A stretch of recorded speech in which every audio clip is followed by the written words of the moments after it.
ఆయుర్వేద గ్రంథాల్లో ఉన్న రహస్య ఆరోగ్య చిట్కాలు. నెయ్యి తింటే త్వరగా వృద్ధాప్యం రాదు. ద్రాక్ష పండ్లను తింటే కీళ్ళ నొప్పులుండవు.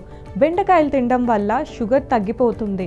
రోజు ఒక ఉసిరికాయను తింటే ఇమ్యూనిటీ పవర్ పెరుగుతుంది. మధ్యాహ్నం భోజనం తర్వాత చిన్న బెల్లం ముక్కను తింటే అజీర్తి ఉండదు. వారానికి 2 సార్లు బీట్రూట్ తింటే మీ శరీరంలో కొత్త రక్తం తయారవుతుంది. కూరల్లో కారంకి బదులుగా పచ్చిమిర్చిని వాడితే కొవ్వు కరుగుతుంది. రోజు చిన్న అల్లం ముక్కను తింటే ఇన్ఫెక్షన్లు తగ్గుతాయి. నిద్ర మధ్యలో లేస్తున్నారా? మధ్యరాత్రి మెలకువ వస్తే ఎంత ట్రై చేసినా నిద్ర పట్టదు.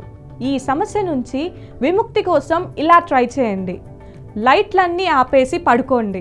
మ్యూజిక్ వినడం లేదా బుక్స్ చదివితే నిద్రలోకి జారుకుంటారు.